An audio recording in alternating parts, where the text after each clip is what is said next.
Entonces Tiene quedamos que que íbamos... grabar. Muy bien, ahora sí. Entonces dijimos que íbamos a comenzar con los axiomas algebraicos de los reales. Recordemos, ¿cierto?, que íbamos a ver los reales como un conjunto y que tenían tres tipos de axiomas. Entonces el primero era el algebraico, que nos decía cómo operar estas cosas. Entonces, como ustedes tienen álgebra, eso es lo bueno, ¿cierto? Entonces todas las preguntas que les queden las van a guardar para el ramo de álgebra. Como estructura algebraica, los números reales, con estas dos operaciones binarias que hemos definido en ellas, que es la suma y el producto usual, tienen estructura de cuerpo. Ahora, ¿qué es un cuerpo? ¿Cierto?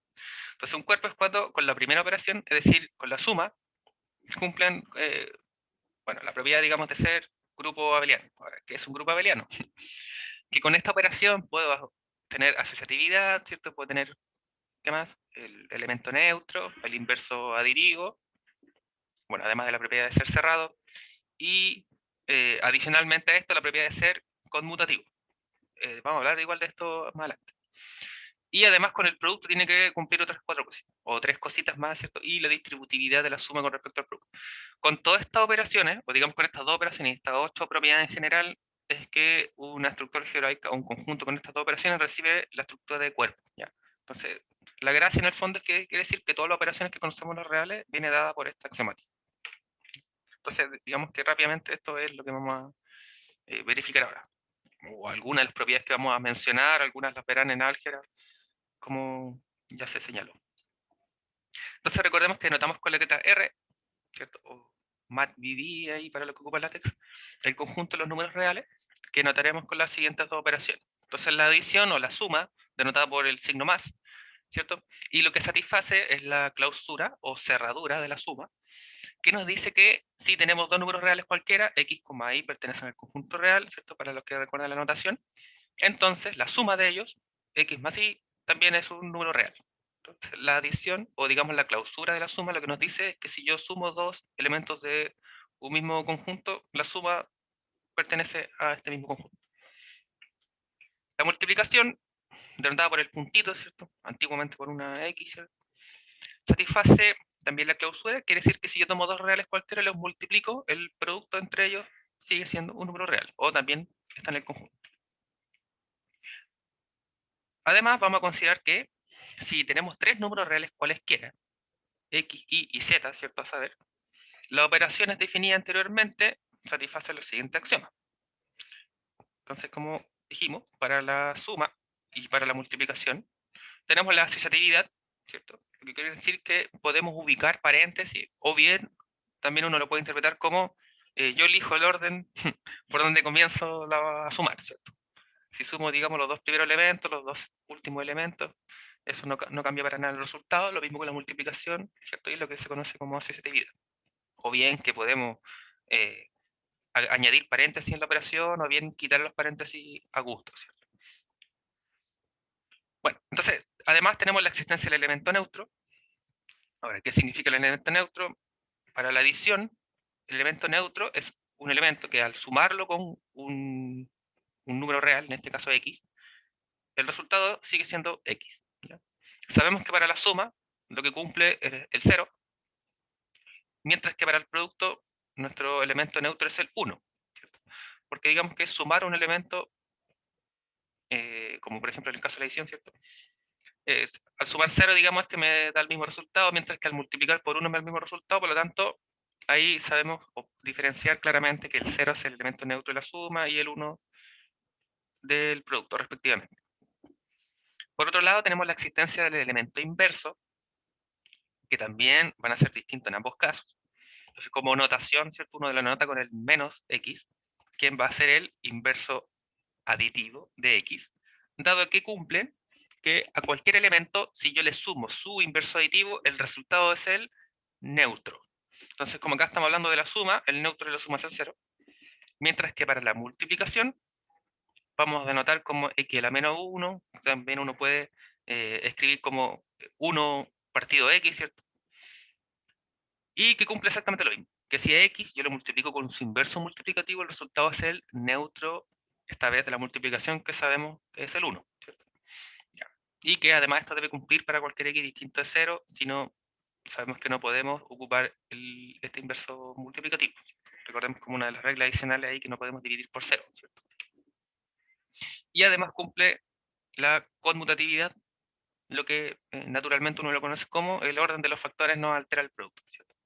Al menos para el producto. Ahora para la suma eso parece más evidente. Y lo último que nos caracteriza esta estructura de cuerpo es la distributividad de una operación respecto a la otra. ¿Ya? Entonces en este caso tenemos del producto respecto a la suma, ¿cierto? O bien de la suma respecto al producto, que sin embargo es lo mismo, solo que es multiplicar por la izquierda o por la derecha, si se dan cuenta. ¿Ya? Cosa que aquí todos sabemos hacer también, ¿cierto?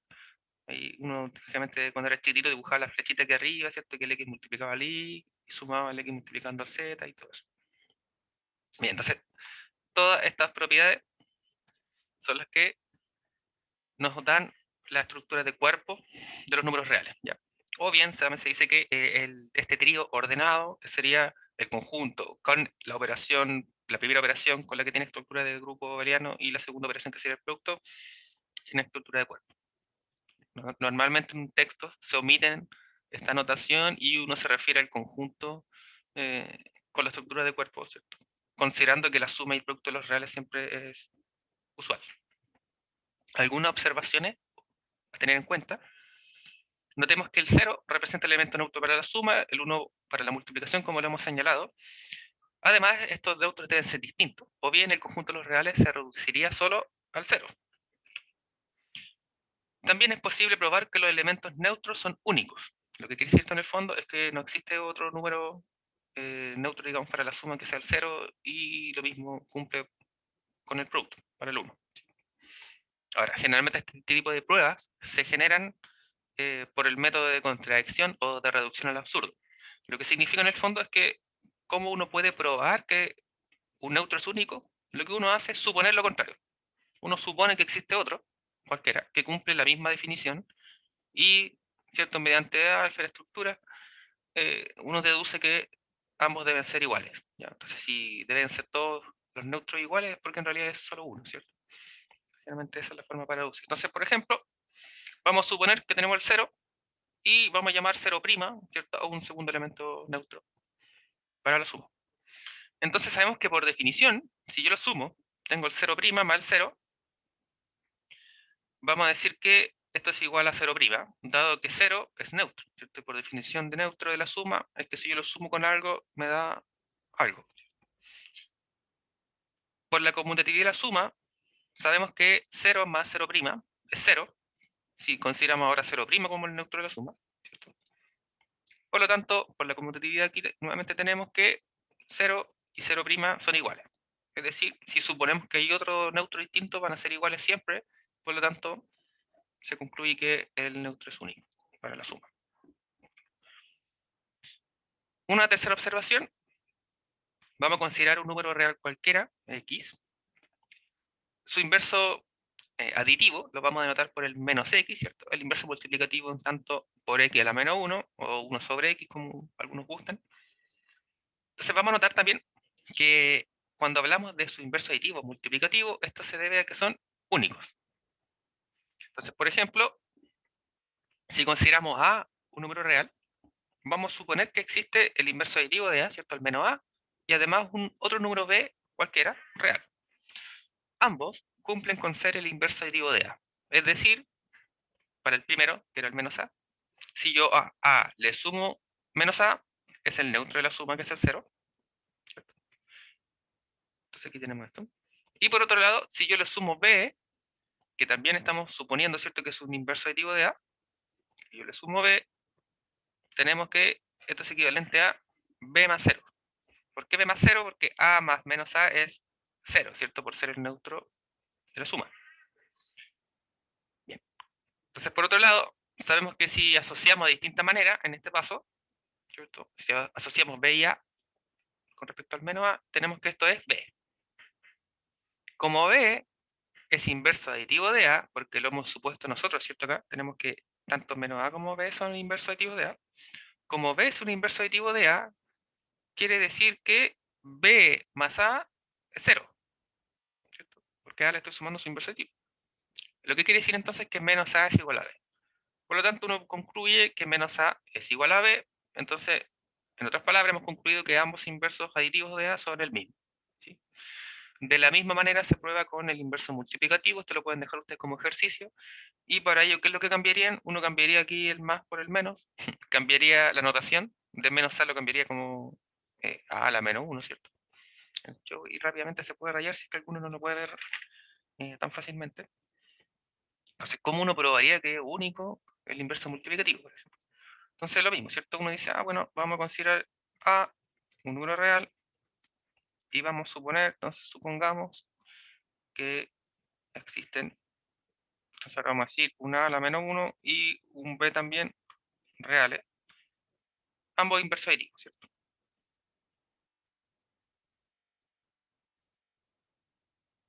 Sería inverso multiplicativo. Oh, right. Gracias.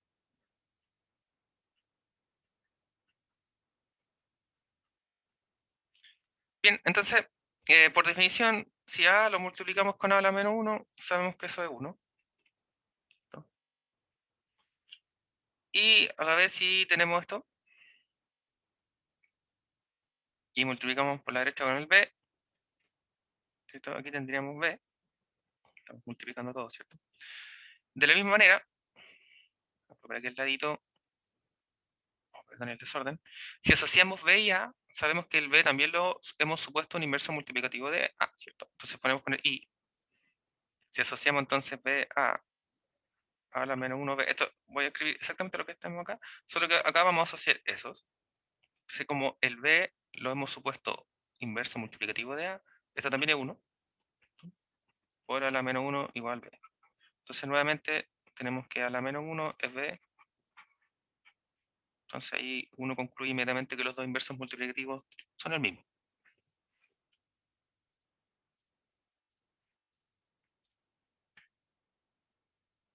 Una cuarta observación, que como siempre, la diferencia entre dos números cualquiera reales, A y B, tenemos por ejemplo B menos A, lo podemos notar como B más el inverso aditivo de A, ¿cierto?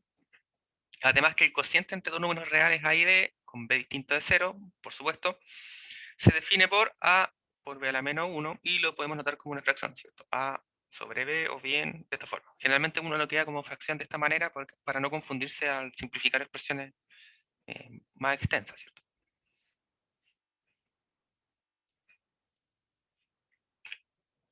Bueno, entonces con este axioma y considerando las definiciones anteriores es posible mostrar algunas de las siguientes propiedades reales. Vamos a probar algunas muy poquitas, la mayoría son bastante obvias. Ya, en caso de que no parezcan muy obvias cuando las enunciemos, ¿cierto? Ahí recuerden que en álgebra probablemente van a tener que estudiarlas todas. Entonces vamos a considerar cuatro números reales cualquiera, A, B, C y D, arbitrarios, ¿cierto? Entonces la primera propiedad es que si tenemos A más B es igual a A más C, esto implica, por cancelación, que B es igual a C, ¿cierto? Bueno, ahí basta restar A, ¿cierto? O sumar el inverso aditivo de A, ¿cierto? Y listo. La segunda propiedad es que el inverso aditivo del inverso aditivo de A es A. Entonces, ¿cómo uno prueba esto? Simplemente lo prueba con la unicidad del inverso aditivo.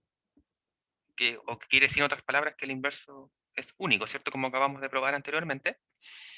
Entonces, ¿qué es lo que uno tiene aquí? Bueno, si tenemos que A, o digamos tenemos una A cualquiera, el inverso aditivo de A sabemos que es menos A, ¿sí? Pero además sabemos que el inverso aditivo de menos A es menos menos A.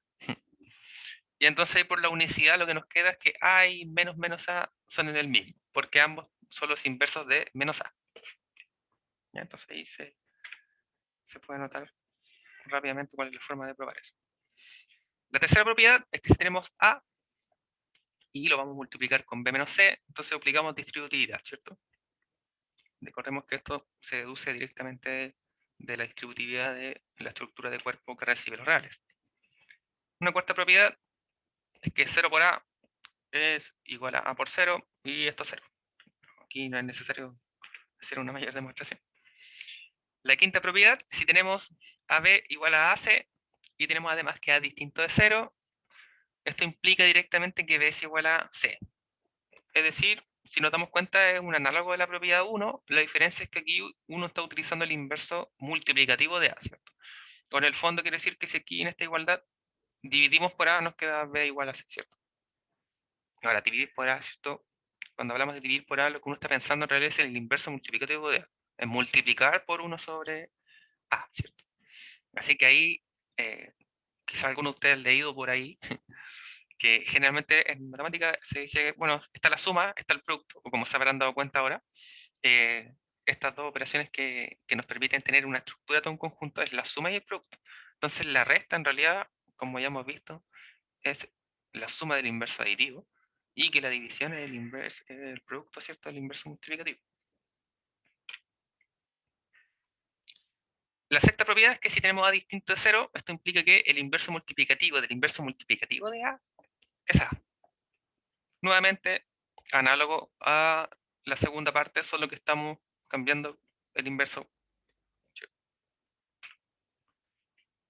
Bien, la séptima propiedad, tenemos que si el producto entre dos números reales cualquiera es 0, esto implica que bien A es 0 o que B es 0.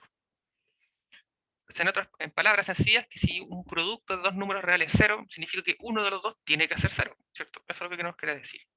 Ahora, también, ¿cómo se puede probar esto? Bueno, utilizando el inverso aditivo. Lo podemos rayar también por aquí, para ir aclarando algunas de estas sencillas dudas que pueden salir. Bien, entonces, supongamos que es distinto de 0, ¿cierto? Claramente, vamos a tener que suponer ambos casos. Suponemos que A es distinto a 0, entonces deberíamos llegar a que B es 0. Bien, entonces supongamos A distinto a 0. ¿Ya? Si A es distinto a 0, entonces existe su inverso multiplicativo, ¿cierto?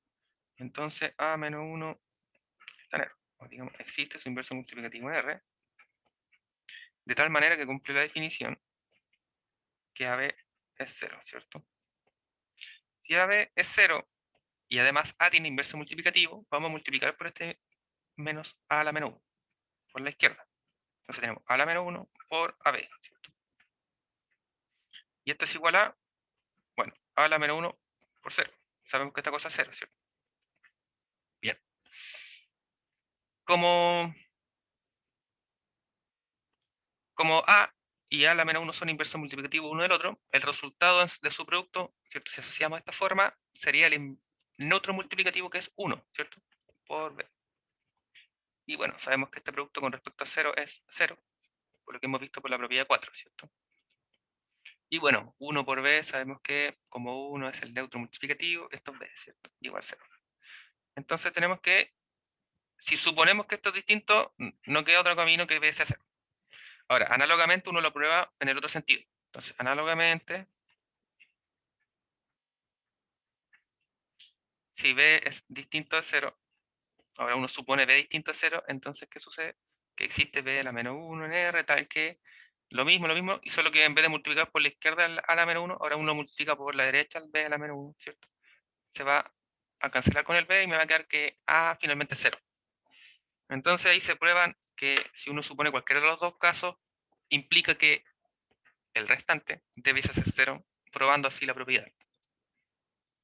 Entonces recordemos que trabajamos con las letras A, B, C y D para cualquier número real, lo que quiere decir entonces que estamos generalizando esta propiedad para cualquiera sea su valor real, ¿cierto? Entonces, si uno quiere probar con un número, si no le convence todavía, usted elija dos números cualquiera y da la prueba.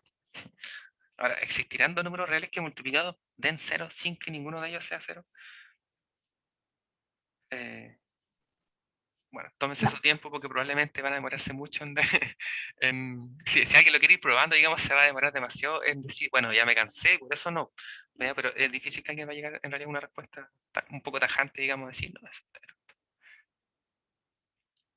bueno, Gabriel, si se le muere la conexión, puede reconectarse en cuanto pueda y ojalá que pueda seguir, si no después mira ahí los pedacitos de la grabación, los pedacitos que se le perdieron.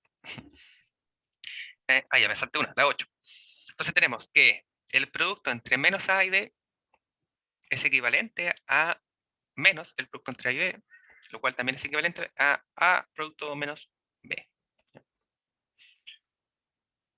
Y la propiedad 9, tenemos que si A y B son distintos de ceros, entonces el inverso multiplicativo de A por B, es decir, A por B todo a la menos 1, es a la menos 1 por b a la menos 1. Entonces, esta también cómo se puede probar utilizando la unicidad del inverso multiplicativo. Para cualquiera de los casos. Ahí no sé si podemos observar rápidamente esto también cómo se resuelve. Entonces, bueno, tenemos a la menos 1 por b a la menos 1. Lo vamos a multiplicar con AB. Y vamos a ver qué sucede. Tenemos entonces que a la menos 1 por b a la menos 1. Y AB, sabemos que en la multiplicación por los axiomas de cuerpo, esto era conmutativo, ¿cierto? O mejor dicho, que no me altera el resultado si cambio el orden de los factores. Entonces quiere decir que si yo multiplico por AB o multiplico por BA es lo mismo. Entonces lo vamos a escribir como BA. Y podemos asociar además gracias a estos axiomas de cuerpo. Entonces lo que vamos a asociar en realidad, aquí me voy a saltar el paso para escribir más rápido nomás. Entonces, después de haber asociado, ¿cierto? Ahora vamos a asociar el B a la menos 1 con el B. ¿Por qué? Porque estos son inversos multiplicativos y sabemos que el resultado de su producto sería el neutro de la multiplicación, que es el 1. ¿Cierto? Así que tenemos a la menos 1 por A. Ahora sabemos que multiplicar por 1 también, por ser el neutro multiplicativo, nos daría A. Y como A y A a la menos 1 son inversos uno del otro, tenemos que esto es el neutro de la multiplicación también, ¿cierto? Que es 1. Bien.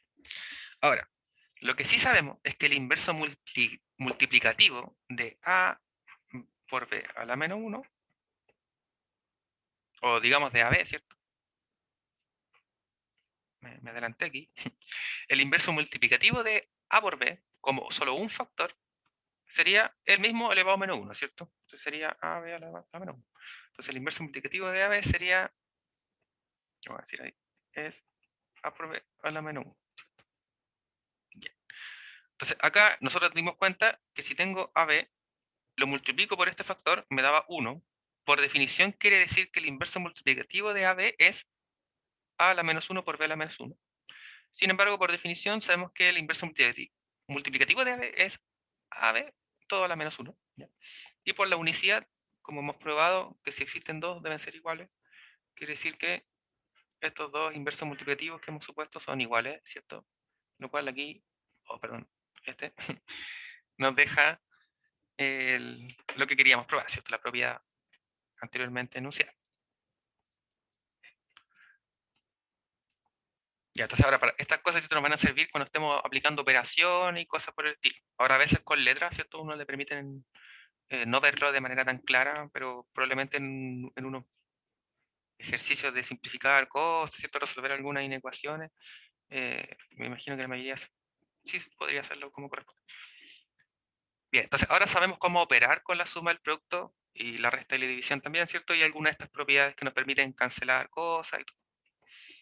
Entonces el segundo grupo de axiomas que cumplían los reales eran los de orden y, bueno, como lo dice, ¿cierto? Es que nos permiten ordenar cantidades o comparar.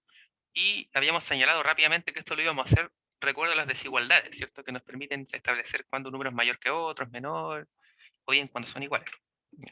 Entonces, de esto, ¿cierto? Se encargan los axiomas de orden. Entonces, además de estos axiomas, el conjunto satisface los axiomas de orden y que para enunciarlo vamos a considerar que vamos a denotar con la letra R+, o los reales sum más, al conjunto que llamaremos los números reales positivos, que verifica los axiomas de orden. Entonces primero tenemos la clausura para la suma, de la misma manera que en R, ¿cierto? Si yo sumo dos reales positivos, la suma de ellos va a seguir siendo un real positivo, obviamente. Para el producto, exactamente la misma cosa. Ojo que aquí no estamos considerando el cero. Entonces tenemos, si dos reales positivos los multiplico, también tenemos que su resultado estaría en los reales positivos. Y la tricotomía, que nos dice que si tenemos un número real, no estrictamente positivo, ojo con la notación, si un número es real, tenemos tres posibilidades. Y cuando esta conexión de tres posibilidades, esta conexión de O tiene esta rayita abajo, es porque es un O exclusivo. Un O exclusivo quiere decir que no pueden ocurrir más de una opción a la vez. ¿Sí? A ver, ¿cómo podemos dar un ejemplo? Algo puede ser bonito o barato. Sí, sí, puede ser bonito, puede ser barato, o también puede ser bonito y barato, ¿ya? Y cumpliría con un ser un O. Sin embargo, un O exclusivo sería algo es bonito o feo, ¿cierto? Difícilmente puede ser ambas a la vez, ¿cierto? Porque una contradice a la otra, entonces tiene que ser o bonito o feo.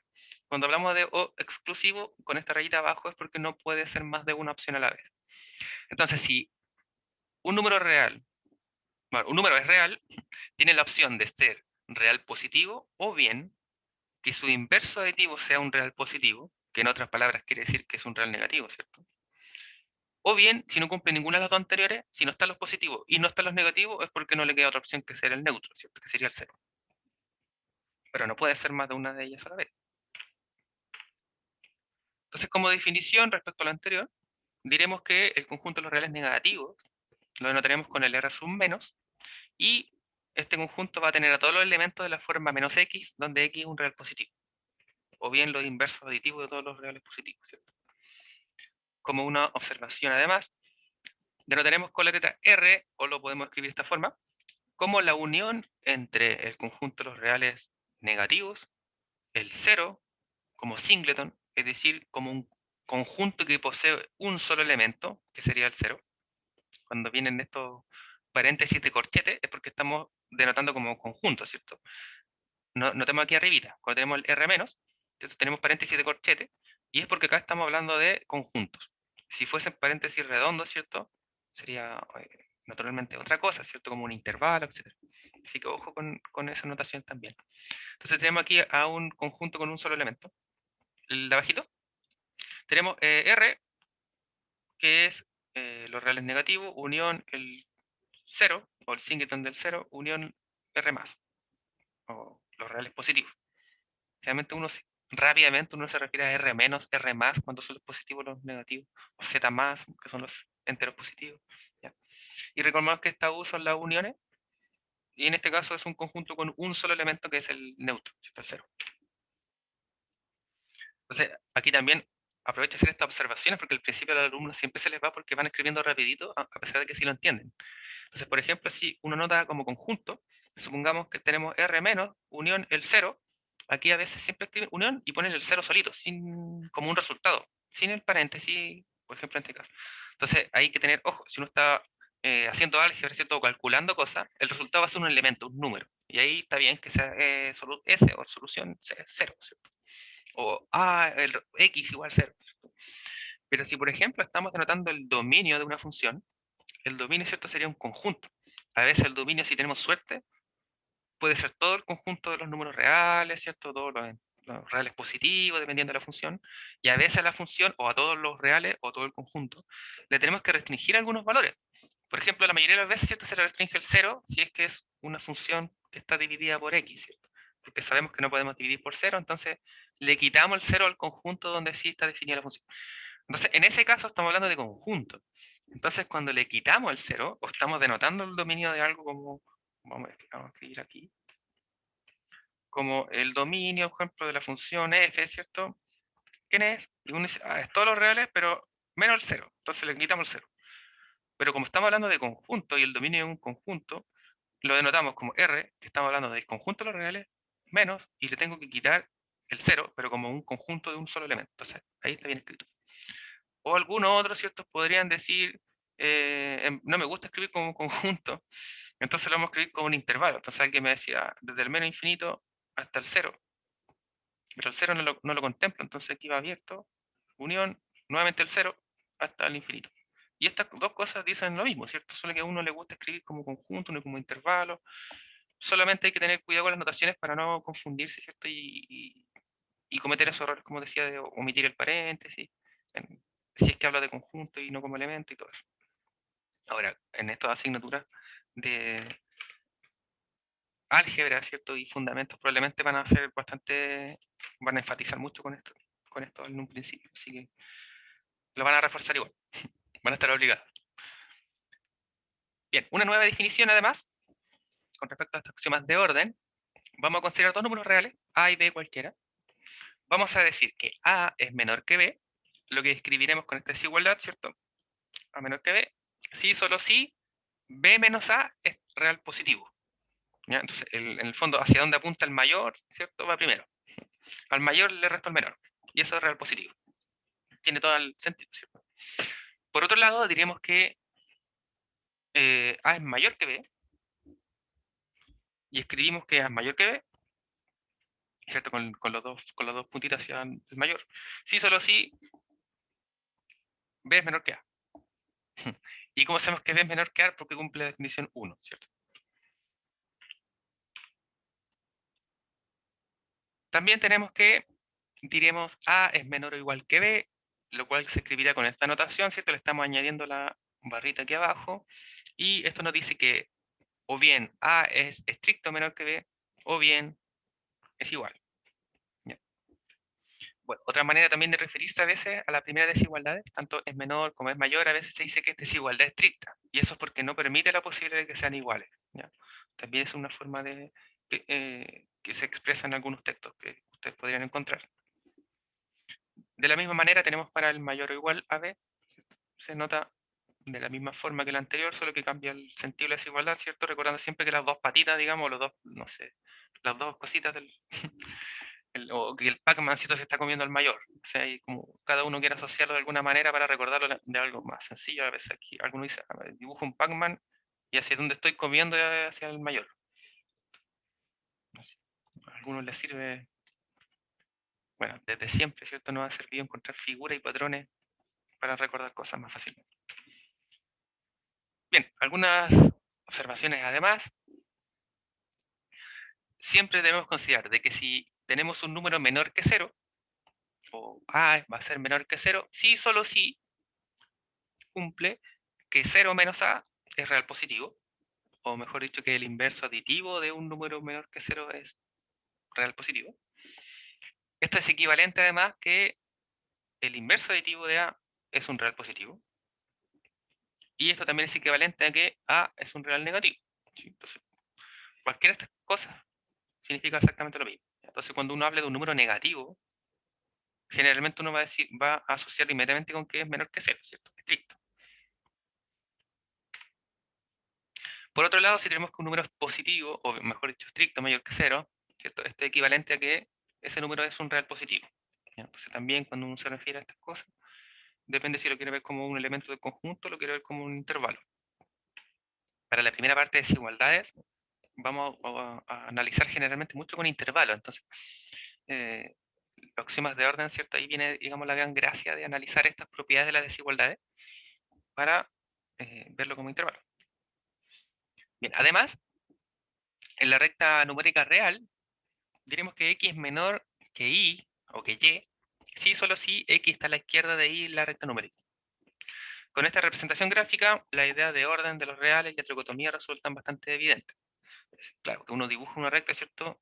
Digamos, al azar elige dos números, cualquiera de la recta numérica, y ahí es imposible que uno esté a la derecha y además esté a la izquierda de un número, ¿cierto? O que bien sea el mismo y además esté a la izquierda. Bueno, ahí es bastante claro de que no pueden ocurrir dos de las tres posibilidades a la vez. Bien, otras propiedades de los reales que debemos recordar, considerando A, B, C y D números reales arbitrarios. Una de ellas sería que verifican exactamente una y solo una de las siguientes. Recordemos que esto viene deducido de la tricotomía, ¿cierto? Es decir, que tenemos que si A es menor que B, o bien que A es igual a B, o bien que A es mayor que B. Entonces tenemos que verifican solo una de esas tres, ¿cierto? Otra de las propiedades tenemos es que si A es menor que B y B es menor que C, entonces A es menor que C. Esto utilizando aquí la propiedad de la transitividad. La tercera propiedad nos dice que si A es menor o igual que B y C es un número real cualquiera, si le añadimos o si sumamos C a ambos lados de la desigualdad, el sentido de ella se mantiene igual. ¿Sí? Entonces, si A es menor que B, yo le sumo C a ambos lados, la desigualdad se mantiene en el mismo sentido. La cuarta propiedad, si tenemos dos desigualdades, ¿cierto?, de este estilo, A es menor o igual que B y C es menor o igual que D, nuevamente, si sumamos los menores con los menores y los mayores con los mayores, ¿cierto?, se mantiene el sentido de desigualdad.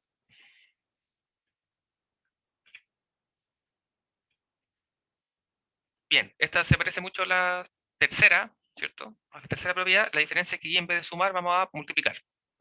¿Ya? Y recordemos que uno, como condición aquí sale que C es un número real positivo, porque recordemos que en las desigualdades, si multiplicamos por -1, en la desigualdad se invierte, ¿cierto? Bien. Entonces tenemos que A es menor o igual que B y consideramos C un número real positivo. Entonces, A por C es menor o igual que B por C, es decir, conserva el sentido de la desigualdad si multiplico por un positivo. Ahora recordemos que si es negativo por el que multiplicamos, ¿cierto?, se invierte la desigualdad. Bueno, eso mismo. Entonces la sexta justamente es la que nos indica acá lo que acabamos de decir, ¿cierto? Si C es negativo, o bien si menos C es real positivo, entonces se invierte la desigualdad. 7. Si tenemos una desigualdad de este estilo, tenemos que A es mayor o igual que 0, y además B es mayor o igual que A, ¿cierto? O bien que A está entre 0 y B. Y además tenemos también que C está entre 0 y D. Entonces, al igual que el anterior, podemos multiplicar hacia abajo, ¿cierto? AC es menor o igual que BD, conservando el sentido de la desigualdad.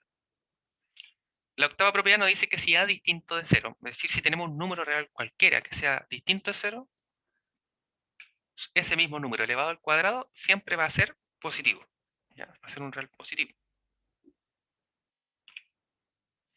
La novena propiedad nos dice que si A, un número real cualquiera, mayor que 0, implica que su inverso multiplicativo también es mayor que 0.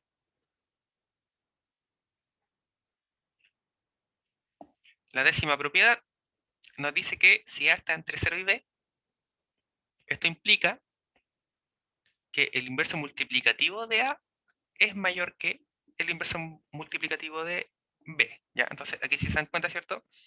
Si aplicamos los inversos multiplicativos, se invierten los sentidos de la desigualdad. ¿Sí? Profe, ¿Sí? una pregunta, no entendí muy bien la 9. ¿Por qué sigue siendo mayor que 0? En la 9, ¿cierto? La 9. Vamos a ver por acá. Entonces, para la 9, si tenemos A mayor que 0, esto implica, bueno, en realidad vamos a hacerlo por supongamos lo contrario. Creo que es la mejor forma. Supongamos que no. Entonces vamos a suponer que A a la menos 1 es menor que 0. Entonces, tenemos que A por A a la menos 1, sabemos que por definición, si A lo multiplico con su inverso multiplicativo, esto es el neutro de la multiplicación que es 1, ¿cierto? A estaba considerado un real positivo, ¿cierto? Porque, ojo aquí, dice A es mayor que 0. Entonces, si A es mayor que 0 y lo multiplico con un menor que 0, esto debe ser menor que 0, ¿cierto? Y ahí está una contradicción. Por lo tanto, no podemos suponer que A es menor que 0. Que A a la menos 1, perdón, es menor que 0. Ah, ya, gracias. Vale, de nada.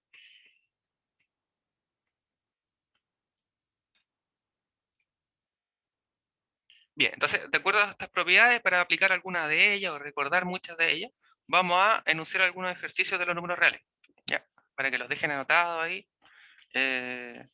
Y podemos comenzar a revisarlo a partir de la siguiente clase el día viernes para que tengan harto tiempo de poder rayar, ¿cierto? Y entretenerse. Bueno, de todas maneras recuerden que al posterior de la clase yo les envío este archivo, así que ahí también, si no quieren anotarlo ahora, ¿cierto? Después los van a recibir de todas maneras. Lo que sí voy a correr esta cosa para que puedan verlos bien. Entonces vamos a dar dos ejercicios, creo. El primer ejercicio, vamos a considerar que cumple para cualquier A y B real, que A al cuadrado más B al cuadrado es mayor o igual que 2AB. Bueno, ahí productos notables, cosas por el estilo, ¿cierto? Les pueden servir. Además, que si consideramos A, B y C números reales positivos, entonces cumple esta desigualdad. ¿Ya? Ahora, como ayuda, memorias, etc. Bueno, ya dije, ¿cierto? Los productos notables claramente van a servir. Como que el primero acusa al tiro que sirve. Y para el segundo, esta desigualdad, uno le recomienda que lo vayan haciendo por pedazos. Ahora, por pedazos quiere decir que, por ejemplo, me adelanté, que supongamos, uno primero va a probar que esto, supongamos, es menor que C. Después, por separado, uno va a probar que este es menor, digo, que B. Y la última, esta, ¿cierto? Entonces, después uno, supongamos, este le llama 1, este le llama 2, y este le llama 3, y después uno suma 1 más 2 más 3, y ahí le queda la desigualdad, ¿cierto? Por las propiedades que vimos de que si todos tienen el mismo sentido de desigualdad, ¿cierto? Y los sumo como corresponde, se continúa manteniendo el sentido de la desigualdad, ¿cierto? Y ahí como hint. Y la tercera es que si tenemos dos números reales positivos, entonces se cumple esta desigualdad. Entonces, cuando tenemos una desigualdad de este estilo, ¿ya? Nuevamente, como la recomendación anterior, uno recomienda que, por ejemplo, usted va a probar, de alguna forma va a llegar a esto, y por otro lado, de alguna forma, ¿cierto? Va a llegar a la desigualdad de este lado.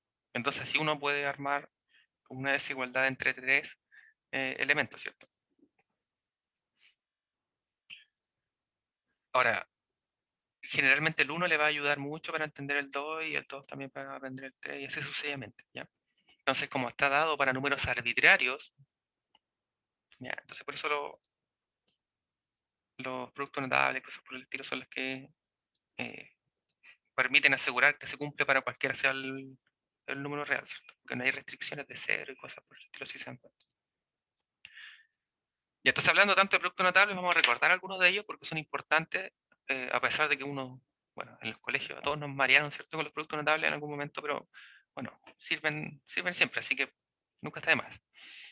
A, B y C reales, tres números reales cualquiera, tenemos que suma por su diferencia, ¿cierto? Tenemos además cuadrado de binomio, ya sea con suma o con diferencia. Bueno, no sé qué más agregar aquí, me imagino que la mayoría igual los maneja. Tenemos la suma de diferencia de cubos, ¿cierto? Y también el cubo de binomio. Entonces, bueno, ahí están las fórmulas, cada uno sabría aplicarlas. Y la quinta es la generalización de esta diferencia, ¿ya?, de grado m. Entonces, supongamos aquí tenemos a elevado a m menos b elevado a m. Esto es igual a el primer factor de la diferencia entre a y b por, y aquí, ¿cierto?, este factor de descomposición que va a ser formado entre el primer término de acá, al cual se le factorizó a, ¿cierto? Por eso es m-1. Y si se dan cuenta acá, después va bajando el exponente. Esto va a ser m-2, m-3 eventualmente, hasta llegar a, en el fondo cuando el exponente 1, y después cuando el exponente 0, ¿cierto?, desaparece el a.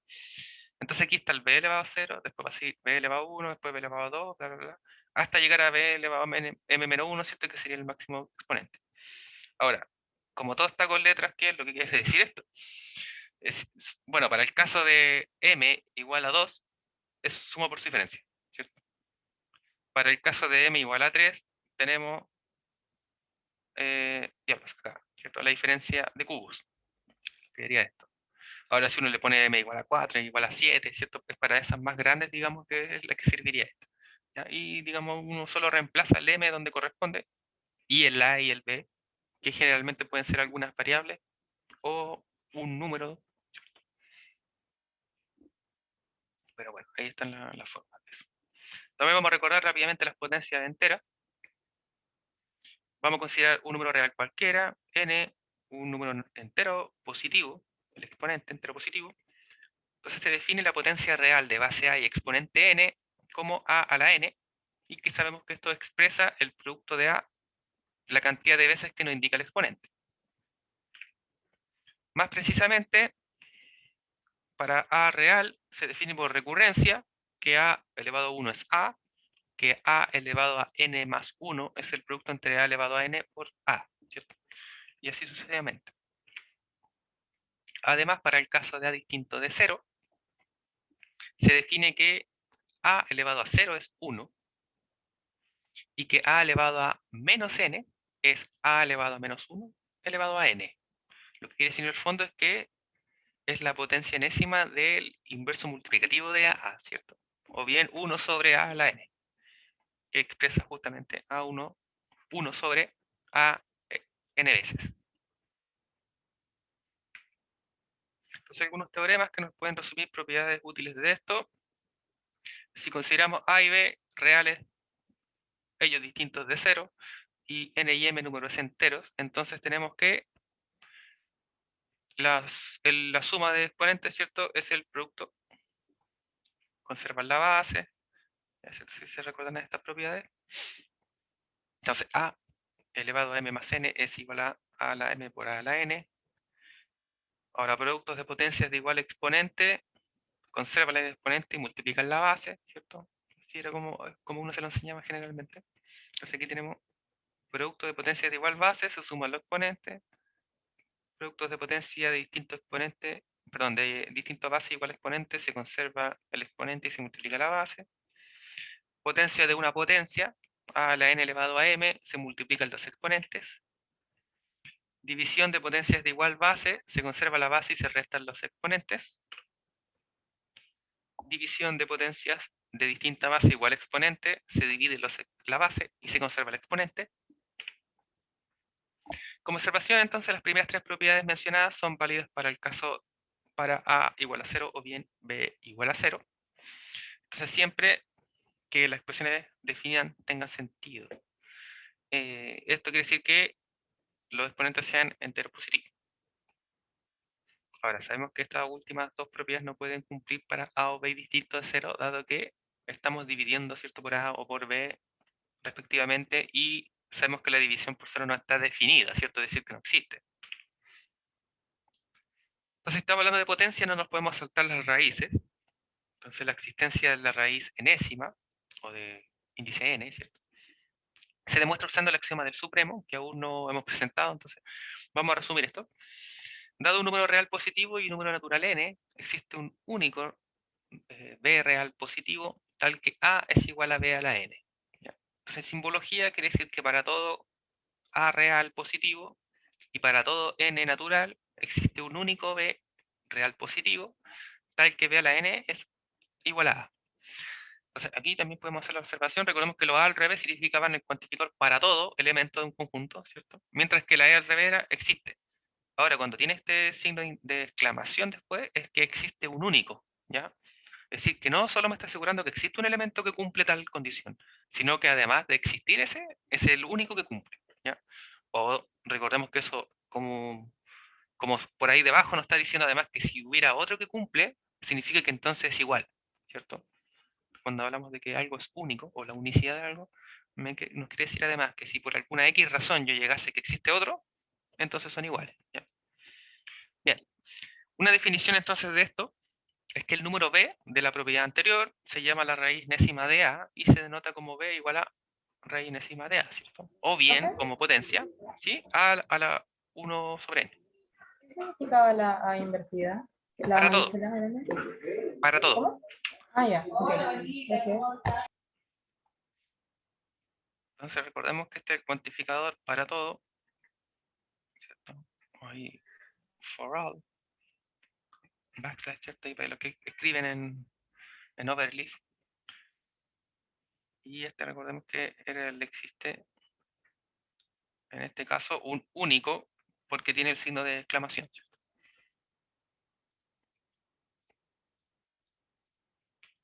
Y entonces, más aún, algunas propiedades, si m es un número entero, vamos a definir a la m sobre n, lo cual es equivalente a la 1 sobre n, todo elevado a m, por propiedad de potencia, una potencia, recordemos que se multiplica el exponente o viceversa, ¿cierto?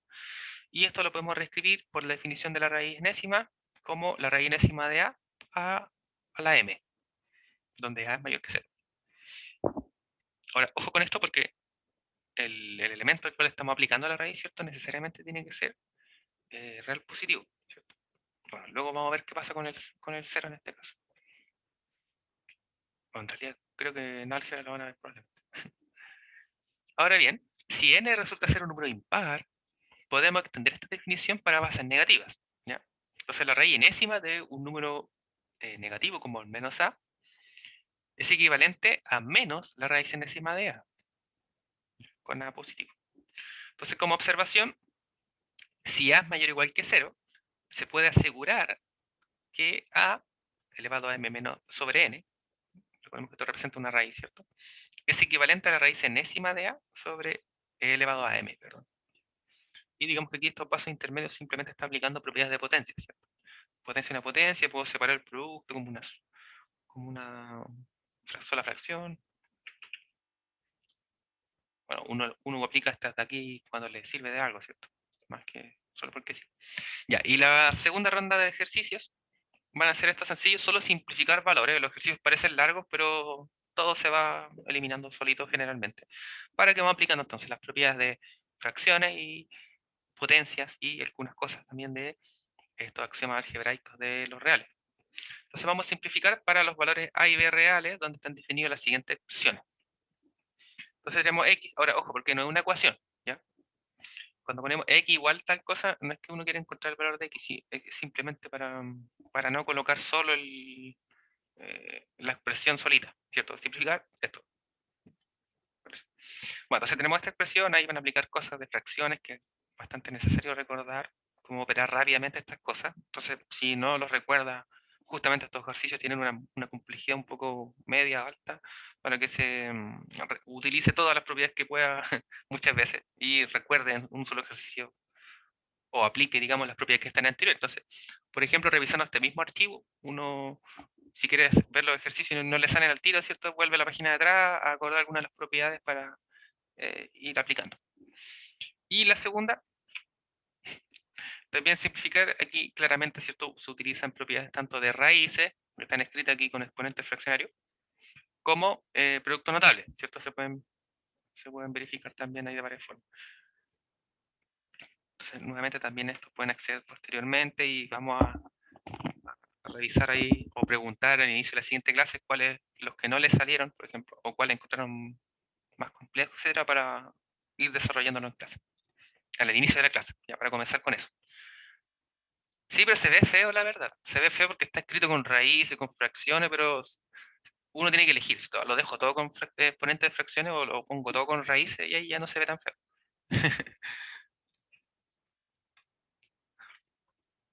Ya, intervalos. A ver, vamos a ver cómo vamos con el tiempo. Comenzamos exactamente hace 54 minutos. Ya, todavía vamos a ocupar una hora y un poquito más nomás y lo vamos a dejar, ¿vale? Es probable. En realidad no va a tener mucha opción. Yo me imagino que no va a quedar de más opción. Se va a dar cuenta inmediatamente si tiene que racionalizar o no.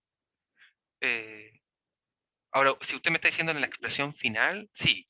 Recordemos que normalmente se exige eso.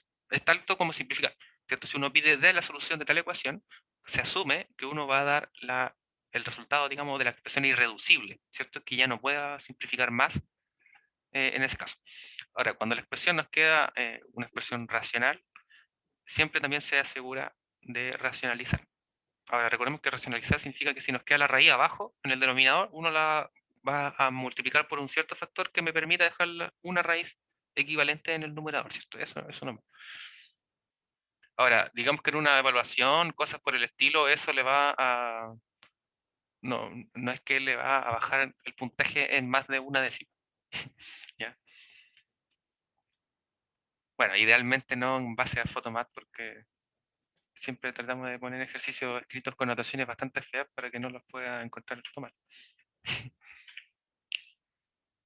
Ya, entonces vamos a pasar ahora a hacer un resumen de intervalos antes de ver ecuaciones. Entonces, ¿hacia dónde apuntamos para aquellos que se preguntan? Bueno, estamos viendo reales, estamos resumiendo reales en realidad, porque para comenzar el programa, propiamente tal como de cálculo, que algo que digamos que ya no empieza a importar, desigualdades, ¿ya? Entonces, cuando veamos primero desigualdades lineales, desigualdades con valores absolutos, ¿cierto? Y inecuaciones lineales. Ahí, ese digamos va a ser nuestro primer como objetivo de empezar eso nos va a importar, ¿ya? las desigualdades con intervalos y valor absoluto y cosas un poco feas. Entonces, por eso, ¿cierto? Los animo a que traten de verdad de darse su tiempo, de hacer los ejercicios de aquí el viernes, ¿ya?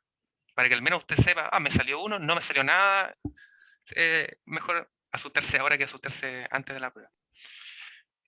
Bueno, entonces para simplificar algunas notaciones de subconjuntos, vamos a introducir la notación de intervalos. Vamos a considerar A y B reales, de tal manera que A es menor que B. Para ello se definen los siguientes conjuntos. Vamos a decir, o vamos a nombrar como intervalo abierto, lo cual denotaremos como A, B, encerrado en un paréntesis de, no de corchete, ahora cierto, de barra, o en realidad este creo que es corchete, como corchete de corchetera, ¿cierto? Bueno, acabo de generar una duda existencial, la verdad ya no recuerdo. Sí, correcto. Ellos son corchetes, los otros son llaves. Maravilloso, Jorge, muchas gracias. Ya, entonces, esta es el corchete y esta es la llave, tiene toda la razón. Entonces, yo lo estoy confundiendo y en realidad soy yo el que estaba confundido. Gracias. Entonces, el intervalo abierto se presenta con corchetes abiertos, es decir, que las patitas del corchete apuntan hacia afuera, ¿ya?, de los valores del intervalo. Y lo que quiere decir esta notación de conjunto en llaves, gracias Jorge, y nos está diciendo que son a este intervalo pertenecen todos los x reales o todos los valores reales tales que están entre A y B, ¿cierto? Entonces, ojo con las desigualdades porque son estrictas, ¿cierto? No puede ser igual. Es decir, son todos los valores que son mayores que A y que son menores que B. Entonces, aquí adentro están todos los valores que están entre A y B, pero no mayores que ellos o iguales que ellos. Por otro lado, el intervalo cerrado se denota de la misma forma, solo que ahora las patitas del corchete apuntan hacia adentro de los valores del intervalo. Y lo que quiere decir esto es que son todos los valores reales tales que son mayores o iguales que A o menores o iguales que B. Es decir, la diferencia es que ahora sí pueden ser el elemento del borde, ¿cierto?, de este intervalo, ya sea A o B. También nos referiremos como el intervalo semiabierto por la izquierda, por el lugar donde va a estar abierto, ¿cierto?, donde va a apuntar hacia afuera. Entonces aquí el A apunta hacia afuera, el B apunta hacia adentro. Entonces este intervalo contempla todos los X reales o todos los elementos del conjunto real, tales que sean mayores que A o menores o iguales que B. Bueno, de la misma forma, ¿cierto? El opuesto al anterior, digamos, sería cerrado en el A, abierto en el B, ¿cierto?, el cual llamaremos intervalo semiabierto por la derecha, y contempla todos los valores que son mayores o iguales que A y menores estrictos que B. También existen otras notaciones alternativas, que generalmente en realidad yo utilizo la del corchete, digamos, del paréntesis redondo. ¿Ya? Entonces, cuando es abierto, también se utiliza el paréntesis redondo. ¿Ya? Son equivalentes. Bueno, cuando es cerrado no hay forma. Y lo mismo acá, ¿cierto? Entonces, por ejemplo, aquí está abierto, entonces aquí es redondo y acá es de corchete. ¿Ya? Aquí lo mismo. Este es redondo y este es de corchete. ¿Ya? Cualquiera eso es a gusto de cada uno, ¿cierto? El consumidor. Todos vamos a entender cualquiera de ambos. También vamos a considerar el infinito, es decir, el intervalo infinito abierto por la derecha. Vamos a expresar de esta forma, ¿cierto? Abierto en el infinito, abierto en el B, y contempla todos los elementos que son menores que B. Como es abierto en el B, menores estrictos que B, ¿cierto? Ahora, si se dan cuenta claramente, solo tenemos el límite como B, ¿cierto? Es decir, acá no pasa nada. Como notación también, ojo, se van a dar cuenta de que siempre cuando tenemos un infinito en el borde de cualquier intervalo, esta expresión presenta el paréntesis abierto.